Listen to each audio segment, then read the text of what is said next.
पांडे जी हैं। तो महात्मा जी बोले मुझे ऐसा लगता है आप पाराशर जी हैं। बोलो राधे राधे। तो बोले हम भी उसी हैदराबाद जा रहे हैं और आप भी उधर ही चलिए, साथ में बैठते हैं। तो कहने लगे, बोले भैया मैं बाद में जाऊंगा जब सब लोग चढ़ जाएंगे। क्यों? क्योंकि मेरे ठाकुर जी बहुत भारी हैं, भीड़ भाड़ में उनको दिक्कत होगी। जब सब लोग चढ़ जाएंगे तब मैं जाऊंगा, जाकर के बैठूंगा। और गुरुदेव भगवान कहते थे कि जब वो अपनी जगह पर बैठ गए तो जितने गीता का अध्याय छूट गया था, हो नहीं पाया था, चलते चलते उसी को खोला और अपना पूरा नियमावली पूरा कर दिया गया। ये होता है भगवत धाम की प्राप्ति करने के लिए नियमावली सदाचार का आचरण करना। कोई भी पाठ, कोई भी पूजा आप करते हो तो जहां हो, जैसी स्थिति में हो वहीं प्रारंभ कर दो। हमारे सनातन धर्म में तो पंच स्नान बताए हैं। आप कहीं सफर में हो तो महाराज कुल्ला करिए, हाथ पैर धोइए अपने ऊपर। पवित्रा पवित्रो वा सर्वावस्थांगतो पिवाया स्मरेत पुंडरीकाक्षं सवाया वंतरा शुचि।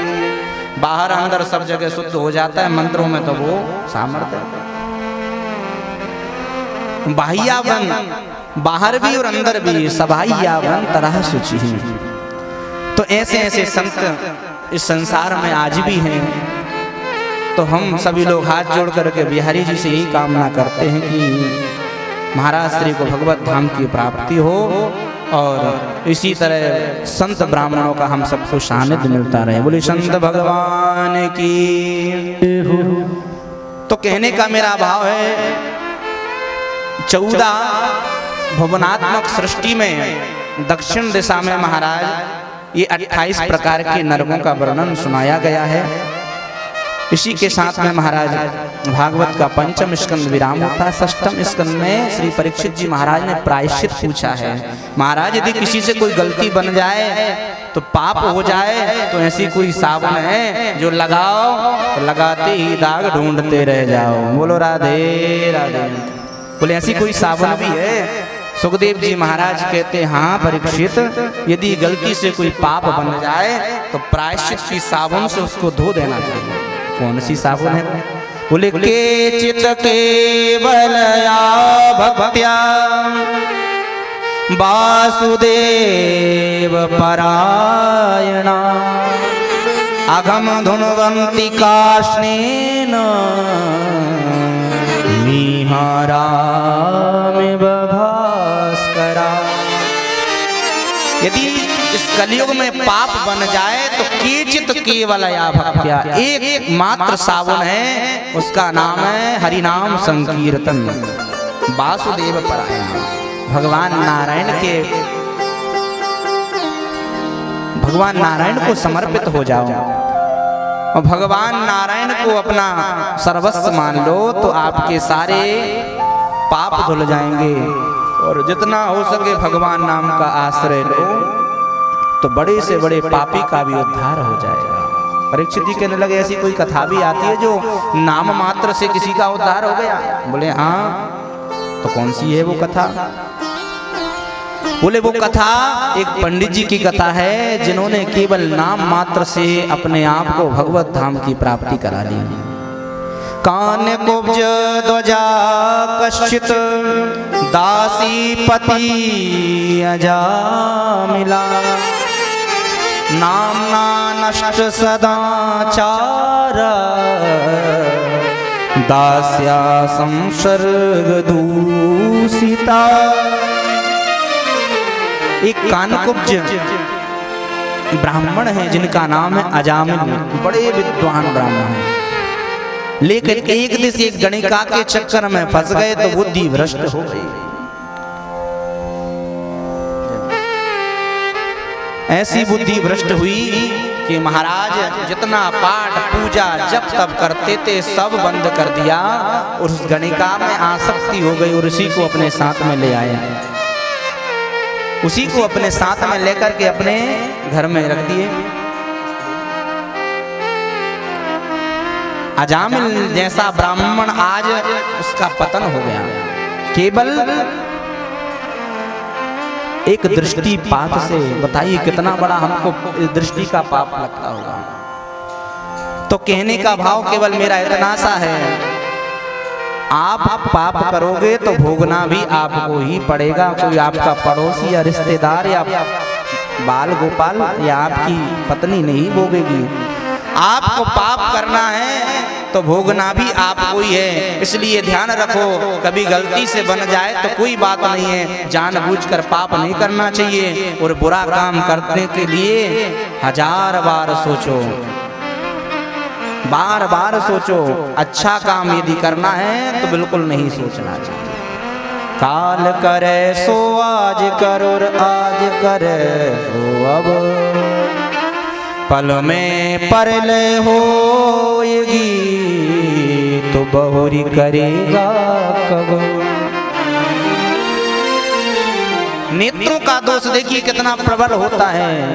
जो कर्म करता है उसी को फल मिलता है, जो पाप करता है उसी को फल मिलता है। एक दृष्टांत मुझे याद आ रहा है।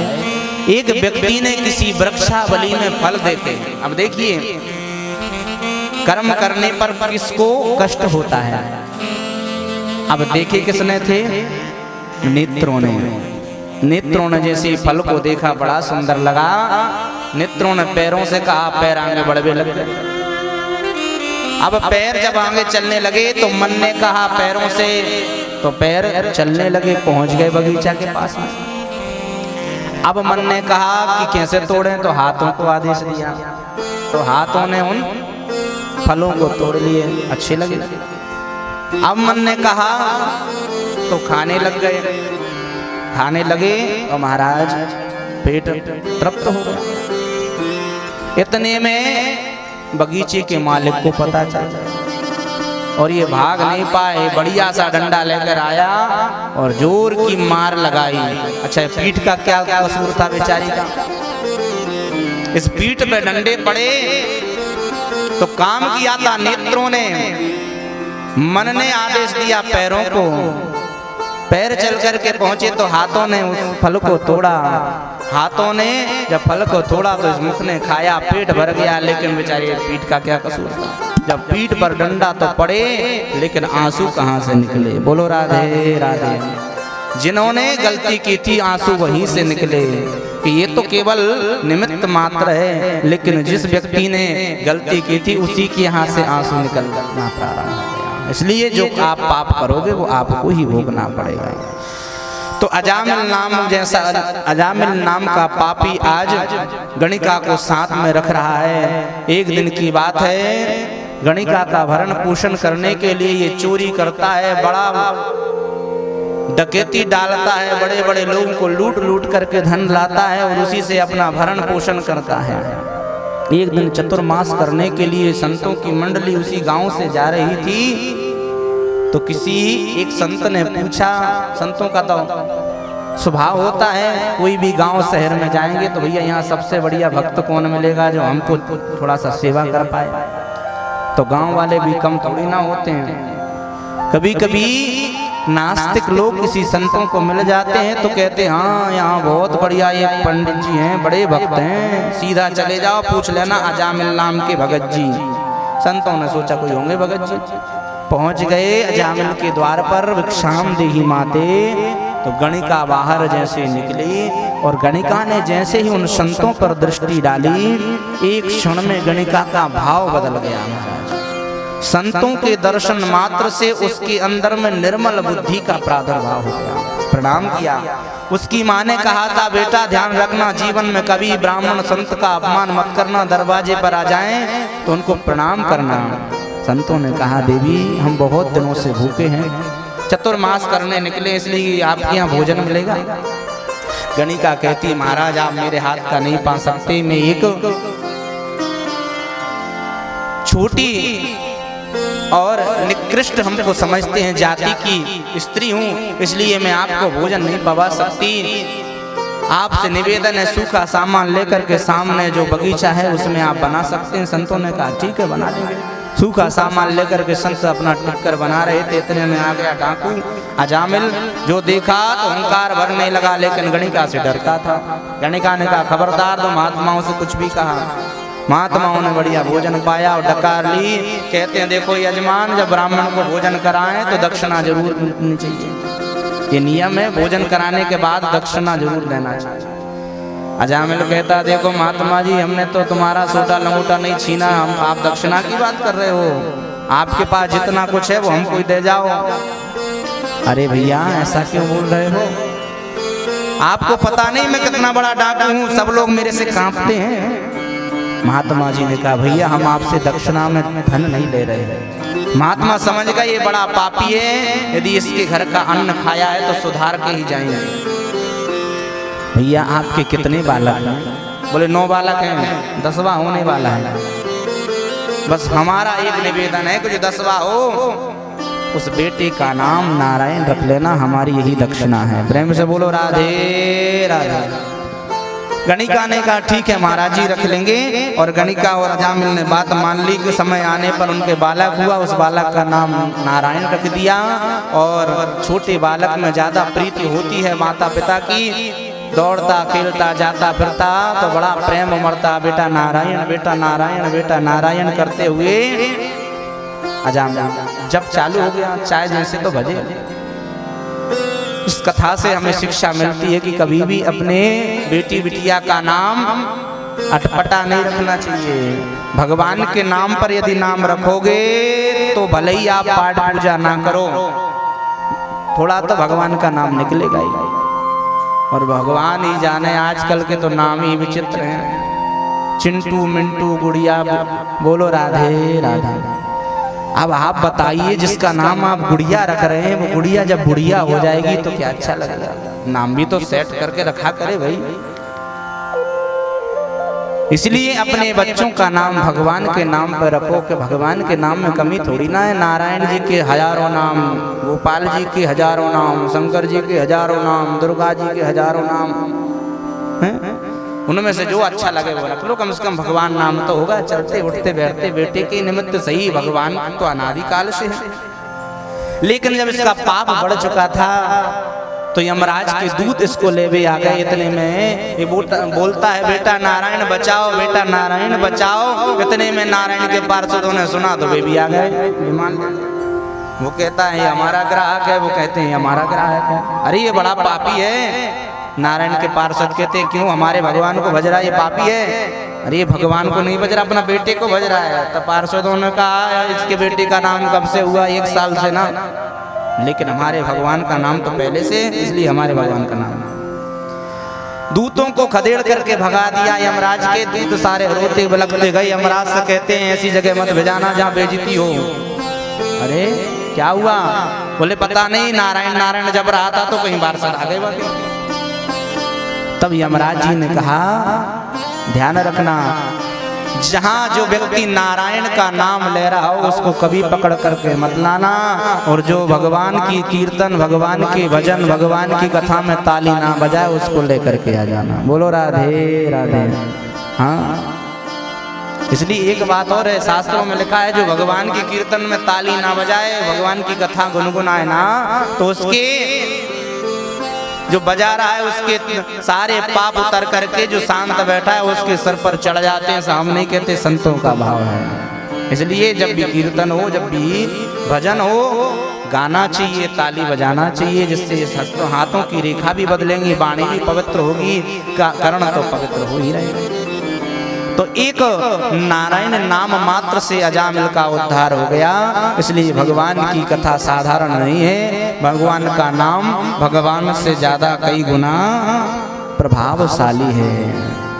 इसलिए नाम की बड़ी महिमा है।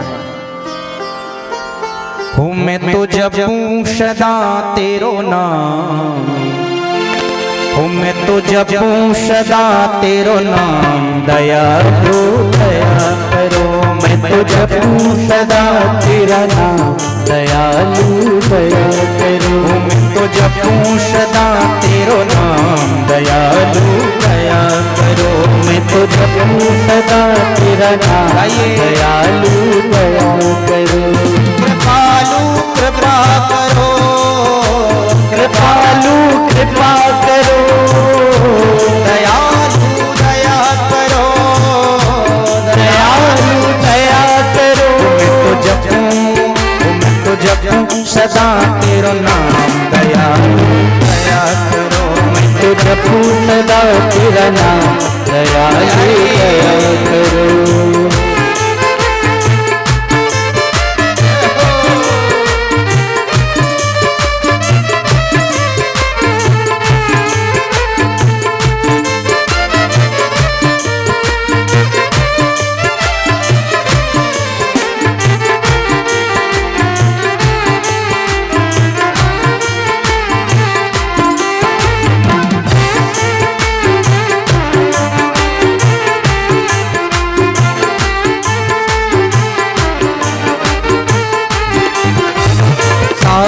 संत की संगति देना, साधु संत की संगति देना, साधु संत की संगति देना, साधु संत की संगति देना, नाम अपने की रंगति देना, नाम अपने की रंगति देना, नाम अपने की रंगति देना, नाम अपने की रंगति देना, नाम अपने की रंगति देना, नाम अपने की रंगति देना। दास बना लो घनश्याम दया हो दया करो, मुझे दास बना लो घनश्याम दयालु दया करो। तो जपूं सदा तेरा नाम दया हो दया करो, मैं तो जपूं सदा तेरा नाम दयालु दया करो।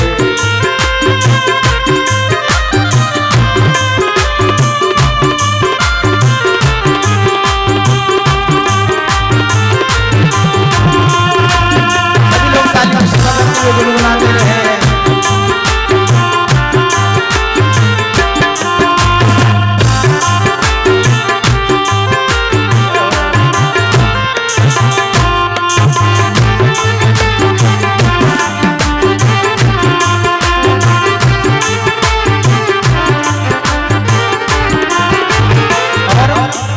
अजी द्वार खड़े हैं भक्त तुम्हारे, द्वार खड़े हैं भक्त तुम्हारे, अपनी दया के खोलो द्वारे, अपनी दया के खोलो द्वारे। द्वार खड़े हैं भक्त तुम्हारे, द्वार खड़े हैं भक्त तुम्हारे, अपनी दया के खोलो द्वारे, अपनी दया के खोलो द्वारे। पूर्ण हो सब काम दयालु दया करो, अरे पूर्ण हो सब काम दयालु दया करो।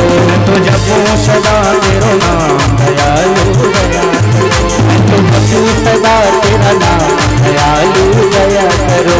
तो रटूं सदा तेरा नाम दयालु दया करो, तो रटूं सदा तेरा नाम दयालु दया करो।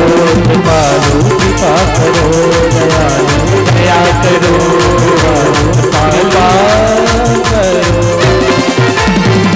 बोले भक्त वत्सल भगवान की जय। इस प्रकार भगवान का नाम भी तारने वाला है।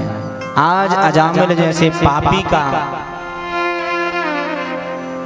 कल्याण हुआ और भगवान के पार्षदों ने आज इसका यमराज के दूतों से रक्षा की।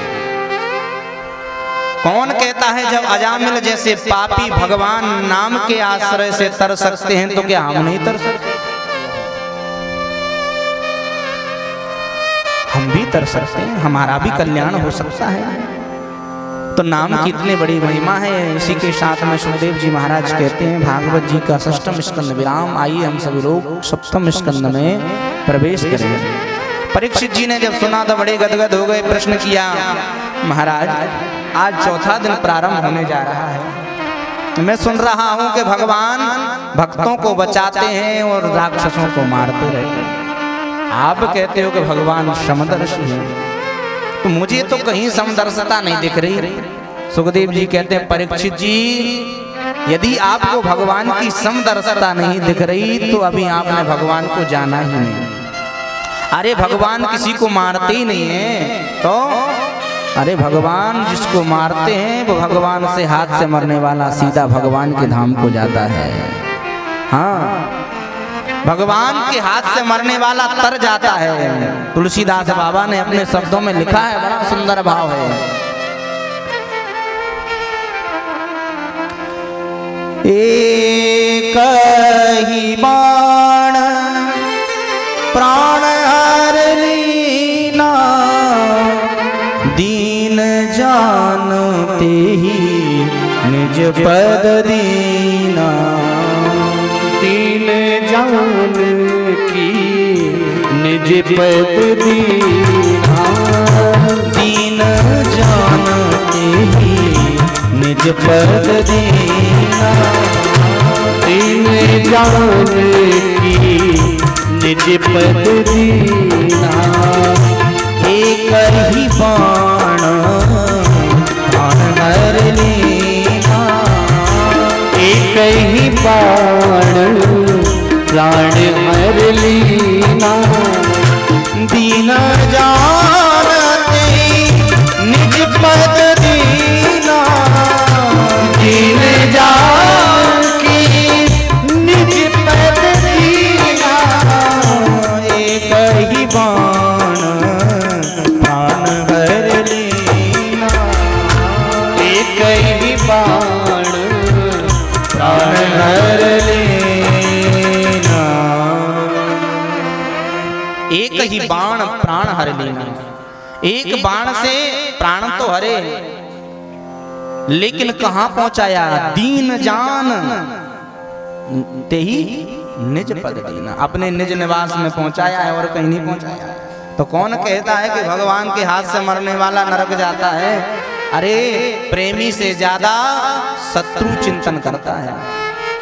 प्रेमी तो हो सकता है मोह माया में भूल जाए, लेकिन शत्रु जब भी आप देखोगे तब अपने आप को चिंतन प्रारंभ हो जाएगा, यानी मेरे साथ में ऐसे ऐसा काम किया था, हे भगवान अब तुम ही देखना। और कथा में भी यदि आ जाएगा तो शत्रु का मन नहीं लगेगा, यदि पास में बैठा है शत्रु, अंदर उसके केवल शत्रुता उदय होगी। इसलिए राक्षस लोग निरंतर जाप करते हैं, प्रेमी तो भले ही एक दिन के लिए भूल भी जाए।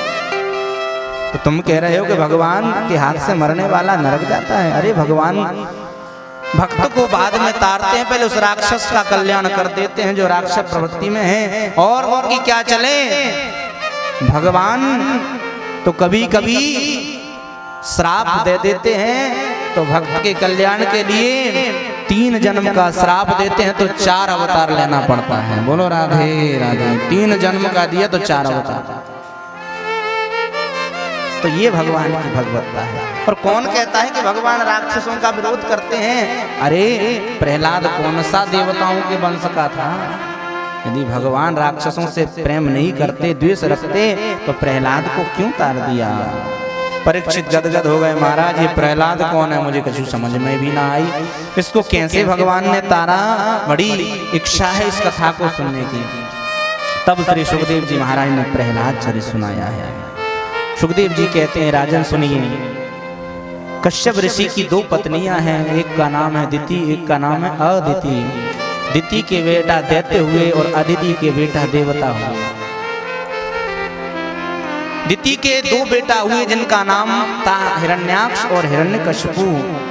जब एक राक्षस जिसका नाम था हिरण्याक्ष पृथ्वी को रसातल में ले गया तो वराह भगवान ने उसको मार दिया। उसी दिन से उसका भाई भगवान का शत्रु बन गया। मेरा नाम भी हिरण्यकशिपु नहीं, इसको नहीं छोड़ूंगा।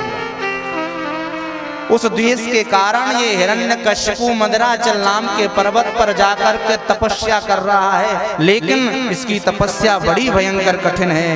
अपने अंगूठे के पैर पर खड़ा होकर के ऊपर को हाथ करके ये तपस्या करता है। सते पे मंदर द्रोण्या तपा परम दारुणा ऊर्ध्वबाहो नवो दृष्टि पादांगुष्ठा श्रुता वही। पादांगुष्ठा श्रुता वही ऊर्ध्वबाहो, ऊपर हाथ करके पैर के अंगूठे पे खड़ा होकर के तपस्या कर रहा है। ओम ब्रह्मणे नमः, ओम ब्रह्मणे नमः। 1000 वर्ष तक तपस्या करता रहा, सारा शरीर दीमक लग गया। भगवान ब्रह्मा जी प्रसन्न हो गए, बेटा मैं तुम्हारी तपस्या से प्रसन्न हूँ, ब्रह्म ब्रूयात्, वरदान मांगो। जब इसकी समाधि खुली तो ब्रह्मा जी से कहता हमको अमर बनाओ। ब्रह्मा जी कहने लगे भैया अमर तो हम ही ना है, तो हम तुम्हें कहाँ से बनाते हैं, और वरदान मांग लो। अब तो यानी वरदानों की झड़ियां लगा दें। कहता है न दिन में मरूं, न रात में मरूं, न ऊपर मरूं, न नीचे मरूं, न अस्त्र से मरूं, न शस्त्र से मरूं, और 12 महीने में किसी महीने में ना मरूं, न जानवर से मरूं, न मनुष्य से मरूं।